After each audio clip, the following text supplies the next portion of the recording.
still trying to crush her, and we think it's wrong. She joins us now. Thanks so much for coming on. Did I misstate any of that? I mean, it seems like you came out and accused the sitting president of a sex crime, and we've spoken at great length about this on the air, and I don't think there's any question that it happened. You said so at the time, and now they're trying to hurt you for saying that. That's what it looks like to me. Yes, this is just one of the many things that they've done, to try to silence me.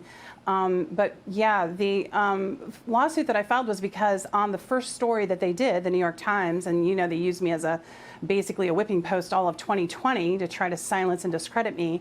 But the first story was on Easter Sunday, and I was woken up very early in the morning by a friend who lived back east and said, hey, the online story on New York Times has your congressional ID showing your social security number. We need to get it down. It took a few hours. We got it down, and they did comply with taking it down, but it was very awful. So I did try to file a lawsuit.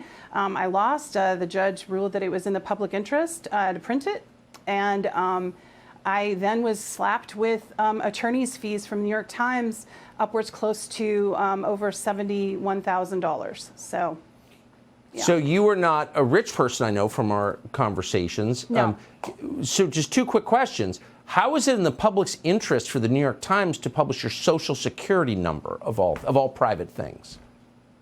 Well, suddenly, I guess there was a great interest in freedom of speech, in freedom of the press. So freedom of the press would be the impetus for that, and sort of a more of a legal argument. And I don't want to bore your audience with all of that, but there's been different ways that the, Biden administration has come after me. They've come after me with the DOJ, with sealed warrants on my Twitter, which are of record, and there's been, a little bit of press about that.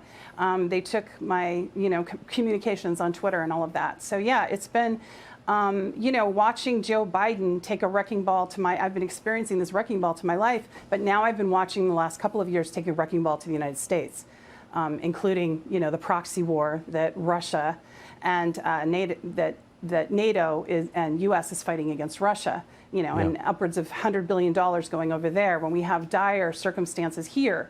So all of those things that I talked about, that I criticized Joe Biden about, besides the awful experience of being sexually assaulted by him when I was a Senate staffer in 1993, people are seeing just the true Joe Biden of how corrupt this regime is. And if there needs to be any regime change, it doesn't need to be in other countries. It needs to happen here.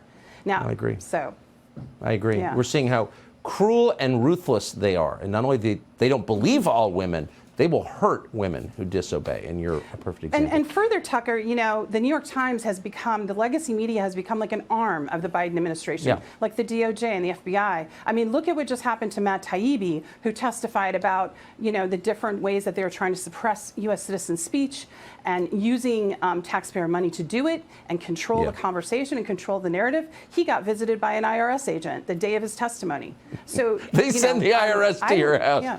Yeah. No, I'm not. So we're all waiting for that, and I know that you are. You're living it now. Reade, thank you so much for coming on. I appreciate it. Thank you for having me. I appreciate it.